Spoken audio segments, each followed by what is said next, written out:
All right, welcome to another episode of my podcast, and brought to you from my crappy apartment, my shitty apartment in Clearwater, Florida, where I just rant incoherently while I'm getting drunk about stuff I see in the media. Just, I put this podcast on YouTube, and just want to talk about the stunning success that I've seen in the past 24 hours. I've gotten 20 total views with an average duration of 13 seconds. You know what's impressive about that? Usually it takes me less than 5 seconds upon meeting somebody to piss them off. That's why that's impressive.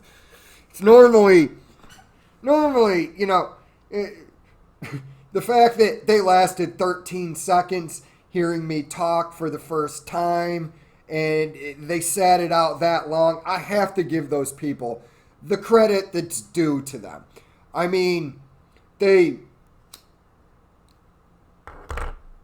probably heard my intro, which I don't have a song or anything like that because I don't know how to do that shit. And then I started ranting about whatever, and those 20 people were like, screw this guy. Oh well. It is what it is, man.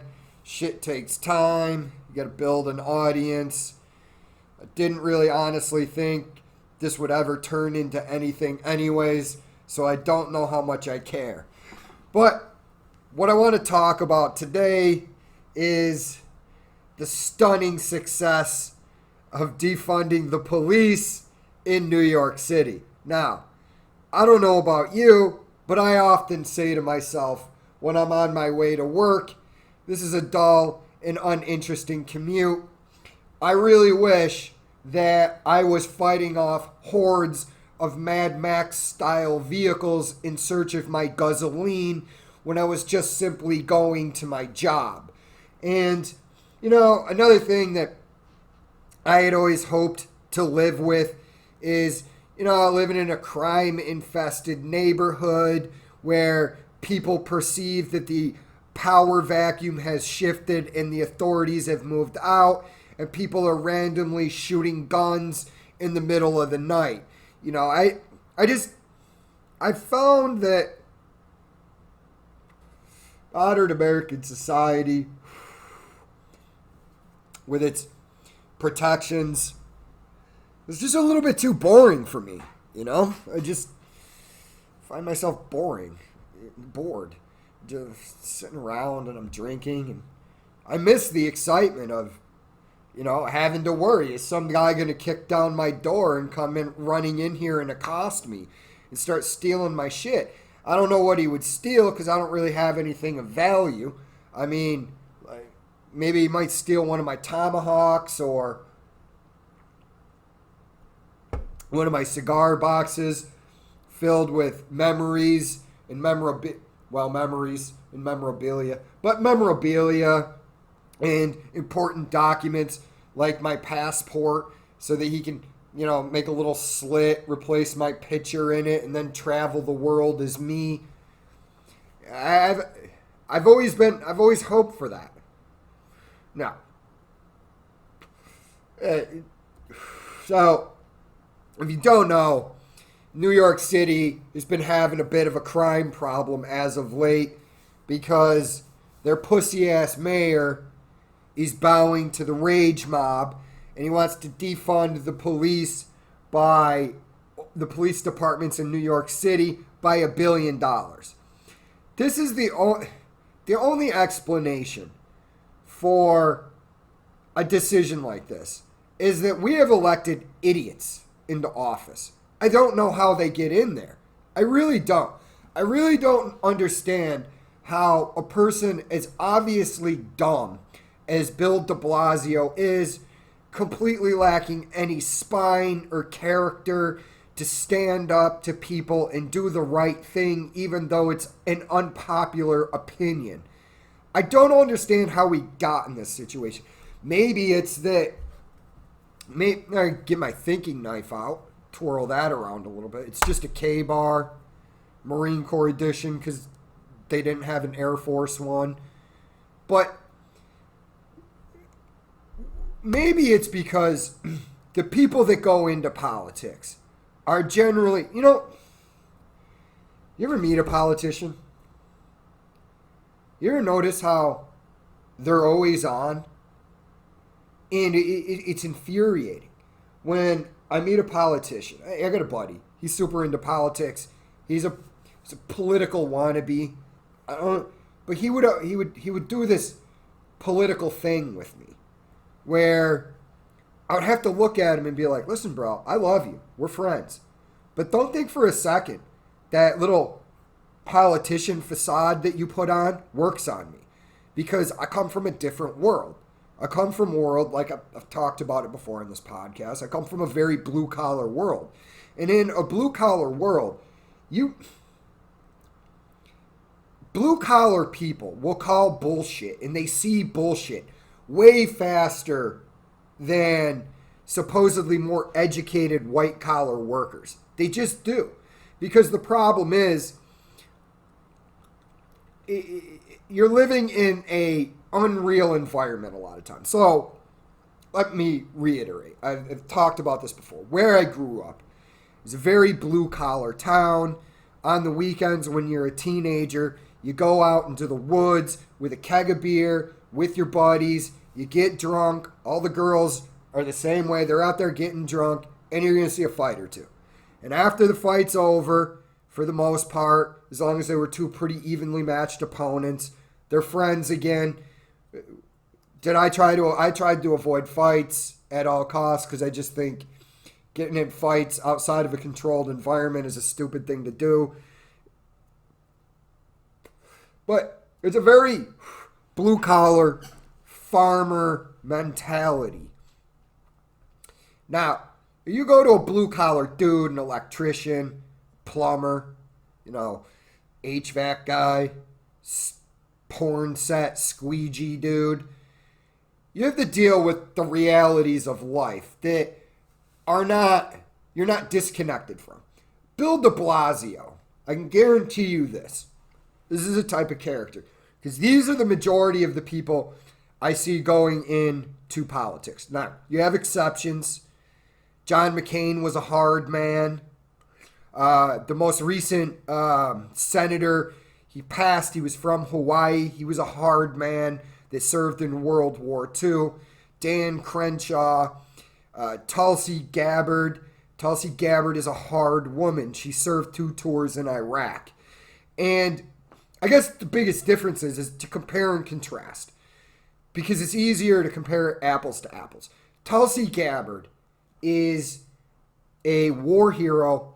She wanted to serve her country, and she did everything right in the political process when she was running for president, which is why her and Andrew Yang are getting my vote anyways.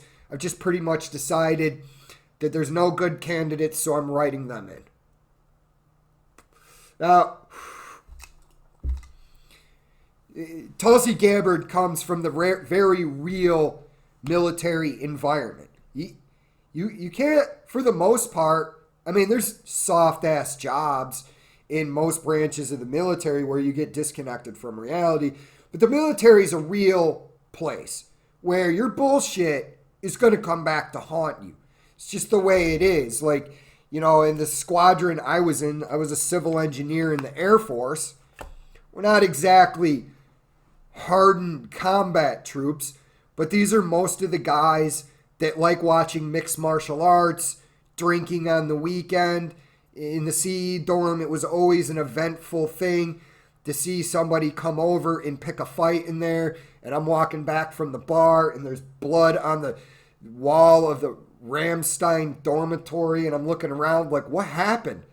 Well, a couple guys from the Army came over here thinking they were tough, and Bill and Tom fucked them up. Like, did you jump them? Like, nah, we fought them one-on-one, and they beat the shit out of them. Oh, all right. Glad I wasn't here, because I didn't want to get involved in that anyways.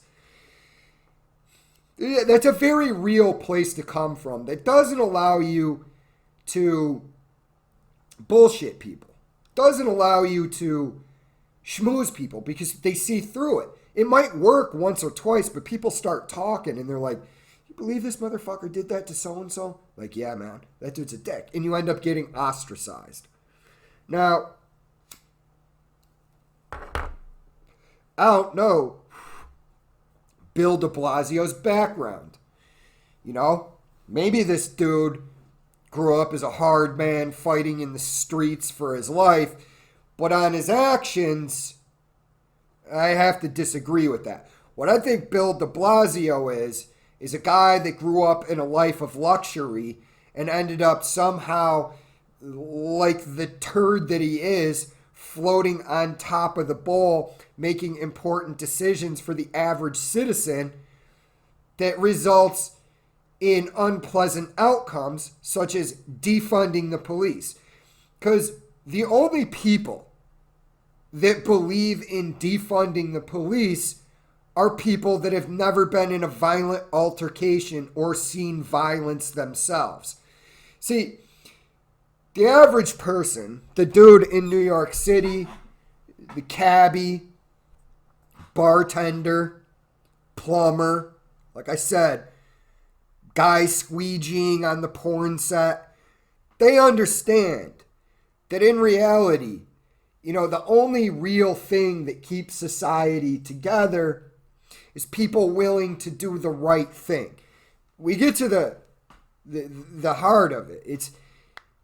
Only a moron in a powerful position like that, who's lived a life of privilege, thinks that it's a good idea because that's where they exist. They exist in a land of ideas instead of the land of reality, where I'm looking at Bill de Blasio and I say, hey man, what are you talking about defunding the police? Why are you saying that? And he says, well, you know, we've had some violent outcomes. Like, okay, if you thought you saw some carnage from what those 4 evil assholes did in Minneapolis, wait till you see what happens when there's no cops on the street. Because that's when the shitheads that cause all the problems start running around and shooting people like they've been doing as of late. It's only a guy who exists like that who can look at me and say, you know, here's the problem. Here's the problem with the way you're thinking. You're coming from a place of privilege. And I'm going to look at him like, I'm coming from a place where I'll smack you in the mouth and there's got to be somebody there to prevent me from doing it because you're putting my life in danger, Bill. Like, I come from the real world where I understand how this works. I've been in altercations where you're fighting with somebody and it's fucking terrifying. I don't want to do it anymore. I'm in my early 40s. The policing system in America needs to be reformed, but I think it's easily solved. Just make it a 4-year academy like we do with military officers, where they get the proper level of training. The answer isn't defunding the police. The answer is increased funding for the police, not in the form of them getting their cool tanks so that they can break down your door and bust your teenage son for a gram of weed and then smile smugly like they got the bad guy. Like, oh, congratulations there, officer. You really netted a criminal mastermind there. Teenager that might have smoked weed. Imagine the horror if he had smoked weed. He'd become a heroin shooting degenerate. Nah, he always just got high, watched Reefer Madness, ate all the salty snacks, and then went to sleep. But he's not concentrating on his schooling. Oh no, the horror, again, of him not learning to be an efficient factory drone and living a life of quiet desperation. Instead, he's smoking some weed and expanding his mind. Maybe he'll figure out what he wants to do. Maybe he'll become a rapper or a YouTuber that gets 20 views in 24 hours with an average duration of 13 seconds. That's a life to aspire to. I agree, though. There's problems with policing. Every institution has problems. There's a lot of places in the government that need to be reformed. I would start with Congress and the Senate and the fact that they sold the American people out 40 years ago for some short-term gains from the cocksuckers on Wall Street who have their dicks in all these senators' mouths, unlike Tulsi Gabbard, who didn't take that fucking D. What she did is she's like, I'll only take small donations. But the problem is that the police, as an idea, that it needs to be defunded, as I like the idea. The idea is this. Hey, Jay, somebody breaks in your house. What do you want to do? Like, I don't know. Isn't there a dude I can report this to who will go find the bad guy because I got to go to work? Like, yeah. It's called policing. That's why we started it. I mean, you can get into the bigger aspect of it that policing was actually a socialization. The modern day police system actually evolved from patrols to grab runaway slaves. Yes, this is a problem, and there is problems with racism in the system. I get that. I believe you. I'm not dismissing that. I'm just saying, when you don't have somebody around who can arrest the bad guy and take him off the streets, the bad guy comes to your house, steals your shit, and terrifies you. Or kills you, or worse, tortures you, or rapes your wife in front of you because there's nothing you can do because you're a liberal guy like Bill de Blasio that never bought a firearm. That's the reality of the world. You know, the reality of the world is that there are bad people out there. You know, it's Lieutenant Grossman's on killing, on why the sheep hate the sheepdog. They hate the sheepdog because they remind the sheep that there are wolves out there. And we live in a reality where there are wolves out there. And taking away the protections of a well-organized, state-funded law enforcement agency is beyond stupid. I had to rant about it because I didn't know. For a while, I just kept my mouth shut on defunding the police because I was like, all right, is this dumb movement going to go away? Because, like I said earlier, I'm repeating myself at this point. The answer is not defunding the police. It's more funding for the police, better training, better mental health. How many of these fucking guys that are cops or girls are running around PTSD'd out because they just pulled up on a traffic accident with a 17-year-old girl that hit a tree and died? That's the reality of what happened to one of my buddies who went to school with a girl. That girl hit a tree, died. He was the first on the scene because he was a volunteer firefighter. He now is a corrections officer. But yeah, good job on defunding the police.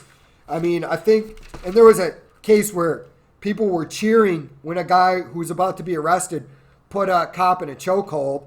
And luckily, the cop fell and the guy ran away. He's going to get arrested later on. But the point is,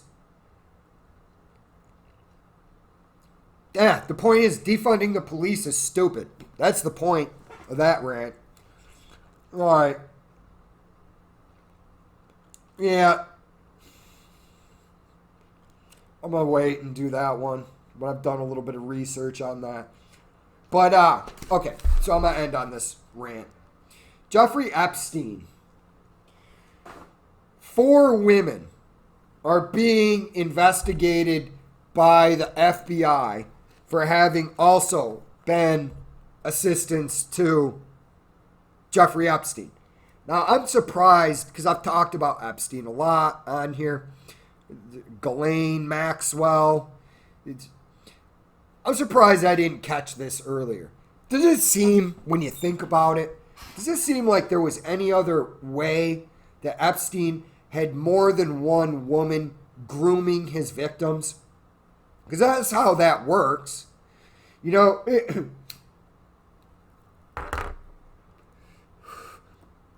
Ghislaine's trying to say she hasn't had a relationship with Jeffrey Epstein in 15 years. But I mean, if a guy is out there looking for victims to groom, it would only make sense that he would have more than one assistant going out there and looking for attractive teenage girls.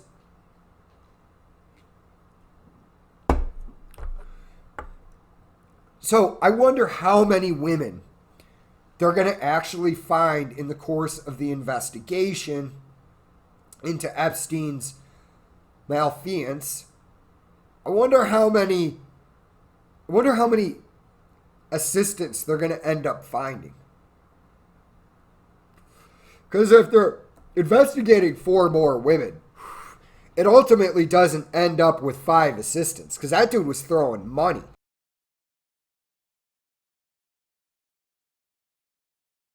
at these women to groom these underage girls and bring them to Fuck Island. So there's no way that I think it ends at 5 women. I think what they're going to find out through the course of this investigation is that there was a massive network involving, it's not pedophile, I forget the term for it. There's a different term for a dude that's attracted to like 15 to 19-year-olds. But I think they're going to find that this goes way deeper. That this involves a lot of people who got paid a lot of money to supply these powerful people with underage girls. Because what connection does Bill Gates have with him? Because all these people, they all run in a circle. They just do. Powerful people like billionaires and powerful politicians go together like peanut butter and jelly. And Bill Clinton was the type of dude to stick his dick in a jar of peanut butter. We all know that. We all know that he's probably done that. He's probably played that joke on Hillary where he's like, "Hey, Hillary." I can't even do a good accent. "Hey, Hillary." Why does he sound retarded? "Hey, Hill, why don't you check out the peanut butter jar?" You know that he's done some shit like that. The dude, he has the maturity level of a fucking frat boy in college. He removed, when they left office, they took all the W's out of the keyboards in the White House, and it would have been like, first off, fuck stick, that's damaging government equipment, okay? That shit doesn't belong to you. What are you, 5? But all these people know each other. Bill Clinton knows Bill Gates. Bill Clinton, I'm sure, knows Jeff Bezos. Now, I think Jeff Bezos is a greed pig. But, I don't really think Jeff Bezos was probably had any involvement. Because, certain titans of industry aren't mentioned. It becomes a weird thing, man. It becomes a weird thing. You get to that level, you can do whatever you want. Some people are corrupted easier than others. Jeff Bezos, I think basically his mind was always on just running Amazon, and I don't think he was involved in any of that. I don't know, but I don't think his name has ever been brought up. But, I mean, you can't tell me that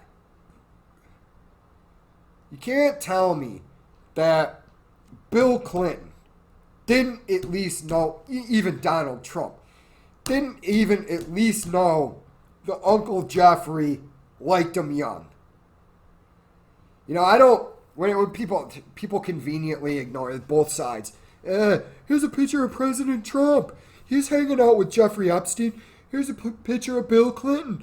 He's hanging out with Jeffrey Epstein. That each side wants to use it. And the fact remains is,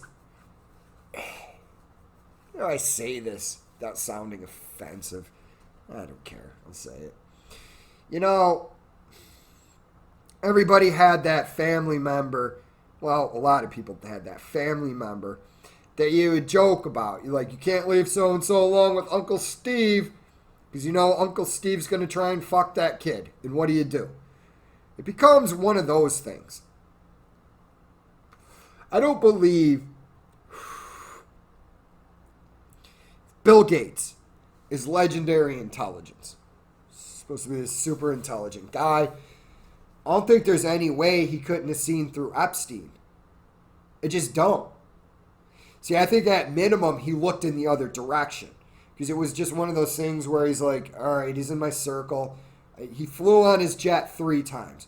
I could see you flying on, Pedo Express 3 times. And maybe you see some things that concern you. He doesn't know you that well.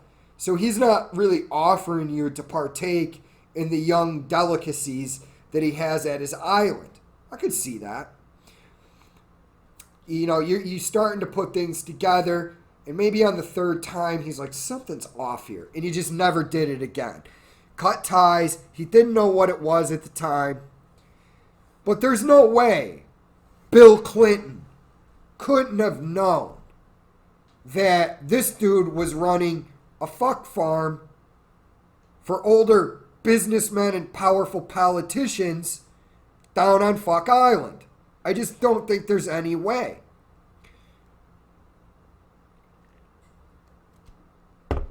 And so it comes to, I think, in the end, that a lot more people are going to go down on this because it becomes a momentum thing. At a certain point, your powerful connections can shut things down. But eventually it filters down to the armor is ruined, it's damaged after you use it a couple of times. The public starts sniffing around. Then you start getting the actual honest guys who conduct the investigation. You can't stop it.